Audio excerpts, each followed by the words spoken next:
Now, with all of this happening with the nation of Israel in particular, and sort of how these people have hijacked political systems in the US and also the media, banks, and so on, it's pretty clear at this point. And people who speak out against this, like Mel Gibson, they get sort of cancelled and so on. But from a religious perspective, mythological, historical perspective, I want to explore sort of that is Christianity really, does it really have its origin in Judaism, or is it somewhere else? Because when I explore different religions and myths, it becomes pretty clear to me that Christianity as a religion and force that has really built Europe and the Western world has much more in common with the old Vedic religion, which is now Hinduism, and then evolved into Buddhism. And I'm gonna say the Vedic religion here instead of Hinduism, because I think Hinduism is the more modern thing, which is not really the same. And we really see this, first of all, because the Indo-European culture, the Indo-European language, has its origins in India, actually. Not in the Middle East, not in Africa. And that's very important. And of course, you are, if you are speaking English, for example, which you probably do, then you are actually using words that have their origins in Sanskrit from India. And for example, Agni, Igni means fire. And of course, you have the ignition, you ignite something. So you are using words, maybe you don't realize it, but you're using words from this culture. And it also makes sense that you are also using cultural and maybe religious ideas that also comes from this culture in the same way, but you might not know it. And I'm not an expert in Lithuanian language, but I believe Lithuanian and Sanskrit speakers can actually understand each other to a pretty high degree. So that's interesting. And we need to really delve into the history. First of all, we talk about Indo-European, and you know, I was in Nepal a few years ago, and also in India, and they have the caste system, of course, and the highest caste is called the Aryan. So this is the leader in the government, but of course people associate this term with something else. And where does this term actually come from? Well, it turns out the first people that used this term were the Sintastha people that lived around 2000 BC in the southern Ural mountains, and they are actually known to be the origin of the Indo-European, Indo-Iranian languages and culture.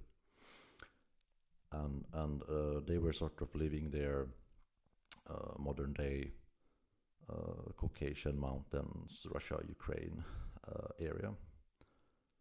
And of course they are related to the Yamnaya culture, but they are not really the same. But they actually emigrated all the way through sort of Russia, Kazakhstan, related to this Andronovo culture here. We see it on this map. Emigrated all the way to Iran, yes, but also all the way to northern India, to the Indus Valley. And that is extremely important,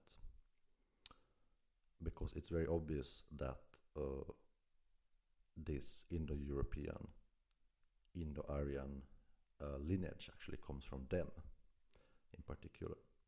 I actually did a DNA test so that I had much Sintastha lineage, which is interesting. But this is very real, and we see this in the Vedic myth, we see this in the Mahabharata, actually. And the most striking symbol to me is the story of Arjuna and his chariot. But this is because the Sintastha were also the ones that invented the chariot.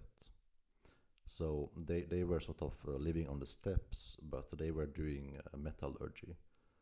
They actually had this settlements where they were melting metals, and no one else was really doing that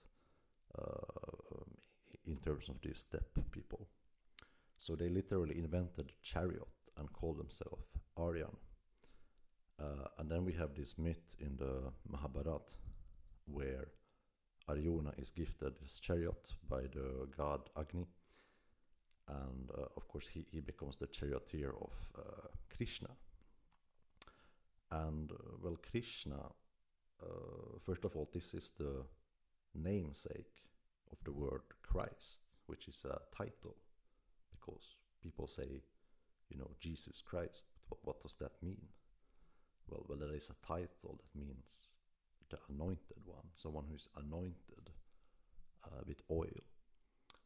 And in the Vedic religion, well, first of all, God is a trinity. God is three in one. So God is the creator, preserver, and destroyer, changer of the universe. So that is very similar to Christianity. And the second part of the Trinity, who is the son of the creator, incarnates as a human being in human form. Okay, and that is Krishna. So Krishna is the avatar of Vishnu, who is the second part of the Trinity, who is the preserver. And of course, this whole part of this story is important because Arjuna realizes that, he has to partake in this war, like he's on this battlefield, and he has to do the will of Krishna and the Christ, right? And I think that this is maybe what many people relate to nowadays, that we realize that our life is actually this big war.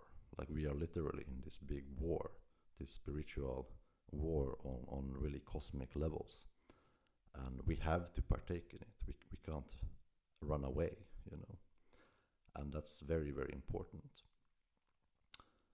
And it becomes very obvious how this is the real origin of this myth. We also have more specific things. For example, some things in Revelation, for example. You have the 144,000. This is actually the chakra code.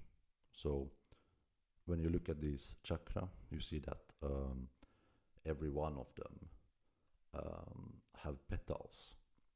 Okay, a certain number of petals. And you actually get this number, 144,000. You add the 4 from the lowest chakra, then you add the 6, the 10, the 12, and the 16. Then you get 48 total. Then when you come to the ajna, the third eye chakra, it has only 2 petals, so you multiply 48 by 2.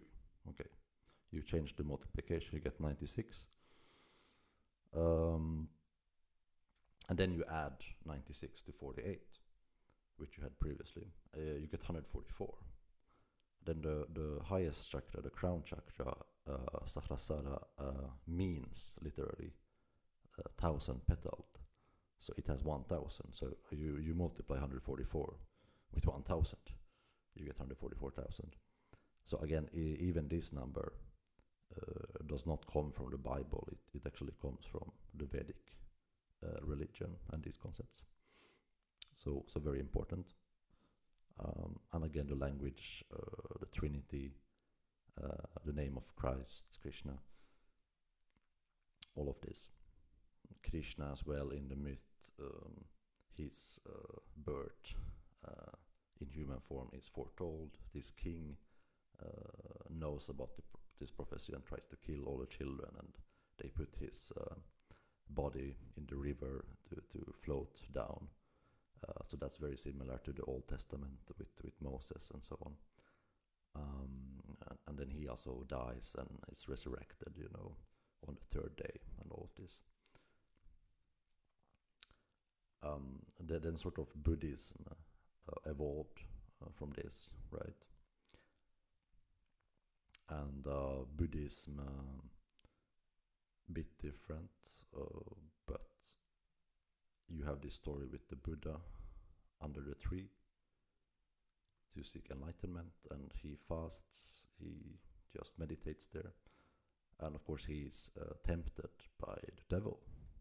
So Buddhists say that the devil is real, and of course this is basically the same story with Jesus being in the wilderness, and then he's tempted by the devil.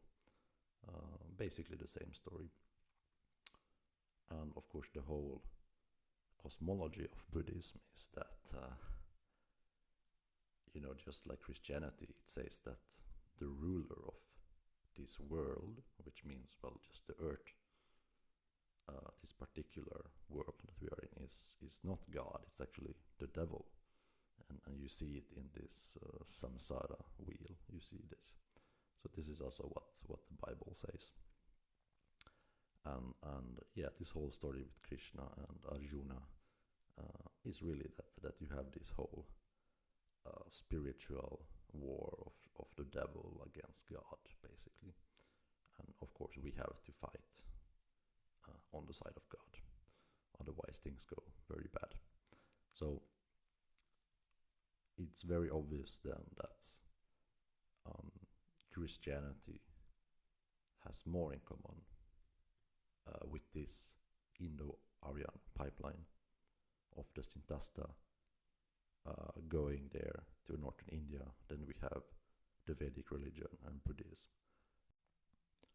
And obviously it does not elude me, and it does probably not elude you, that, well, the Sintastha used the swastika as a symbol, as we can see, and they call themselves Aryan. And of course we had this whole thing later on with the Nazis, but this was way before. But we had this thing where Himmler and some guys went on this expedition to Tibet and these areas to sort of find the origins of the Aryan race and this. So I guess they were pretty close, but not really spot on. And obviously the sort of Aryan camp with the swastika came to clash very heavily with the Jews, and that's very interesting because it seems that both of these camps, so to say, that are different, actually both sort of have the claim of being the origin of Christianity, and in two different ways. And it seems to me that this is the real origin of this conflict. And but as I said, I think that it's more clear that Christianity has more in common with, well, let's say the Eastern camp, okay, and also, well, the Jews, they rejected Christianity, and they still do, very much so. So it seems that this is really the origin of this conflict. This is like the metaphysical, philosophical, religious, real conflict that's happening. That this narrative has sort of been hijacked. And I sort of talked about this a bit in my Saturn Black Cube video, but it's really about,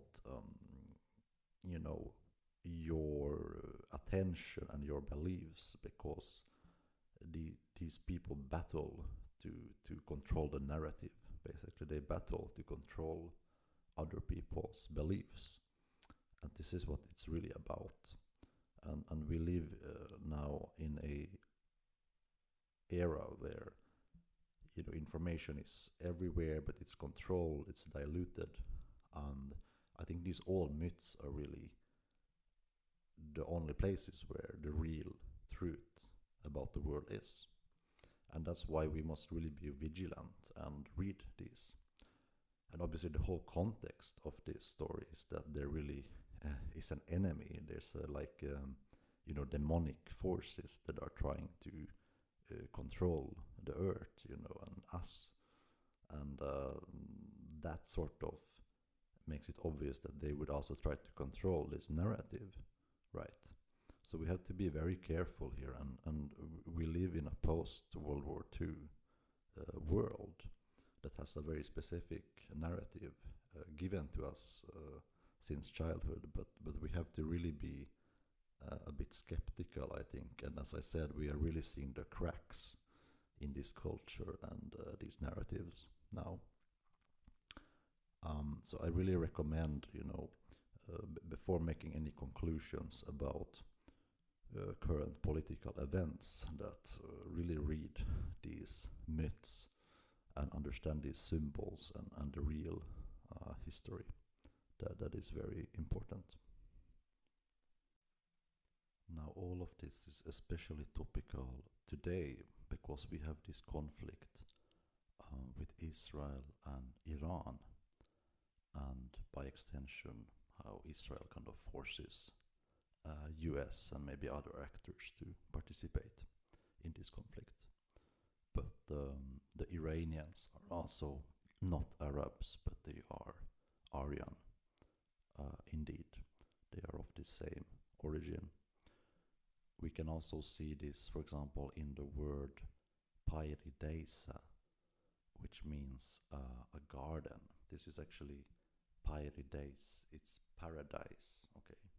So the word paradise comes from this word, old Persian, Iranian word. And this whole myth of the Garden of Eden, the paradise, really, we can also see the origins from the Iranian, Persian myths and the Sumerian myths as well. So this is very, very topical. We have again a sort of situation where we could say specifically Israel and their narrative wants to sort of hijack these ideas that actually belong to this other group, which we can see when we actually delve into it. So that is extremely topical and relevant right now, actually. As I said, it's really a battle about your attention and where you put your energy and what you believe. This is not about people with guns and swords, fighting anymore. And I have to be really honest here. And at this point, it's dangerous to speak the truth. And that's something that we have to understand as well. What is one of the biggest distractions in modern society when it comes to people's attentions? Something that hasn't happened before in history. Well, there's basically pornography everywhere, right? So like even small kids look at this stuff nowadays. It's really crazy. And we have to be really honest here, and who is behind this, okay? Who is the founder of, for example, Pornhub, which is the biggest porn site in the world? It's a Jewish rabbi. Make it make sense. He's actually a rabbi, okay? Founder of OnlyFans also, you know what? Who is Magnus Hirschfeld? Okay, he was the one that basically came up with this transgender stuff. can guess, what person he was. And the truth is, if you really go down this rabbit hole, you will see this more and more. It never ends. And the specialty of these people is really to hijack your beliefs, is to hijack your attention. And this is really a demonic weapon, okay, against you, against your family, against your country, against your kids, against the Western Christian civilization. And the reason is that they know that the Western Christian civilization is the only thing that's basically in their way. If that doesn't exist anymore, then no one can oppose them, basically. Okay. So this is really a real warning, and it has already gone way too far. And you will see it's always the same people behind this, and also in Hollywood with all the movies about all the weird stuff. And we see more and more, especially with the whole Epstein thing, how connected that is with the movies and the music from the US that wants to really control your mind. That's really what this is about, and it is a war that has already started before you were born. And we have to really take this seriously, and we have to understand this myth. I really wanted to read this story about Arjuna, because we have to really be like him and realize that we are in the middle of a war. We are on a battlefield, and everything we do matters. And there really is an enemy, okay? And it's not enough to just live a normal life. We cannot be silent. We cannot do nothing. We cannot be a pacifist hippie, okay? That's not enough. We really have to participate in this war, and we have to understand what the war is, what are the sides, and why is this happening, and what can we do. Okay, this is really what is happening right now, and it's really gonna happen more and more, more acutely, more intensively, quicker and quicker. Okay, and we are at the point where it's difficult to discern information online, and it's actually difficult to talk about this stuff. Like, you will get banned and targeted, all kinds of stuff. So we really have to understand this. Very important.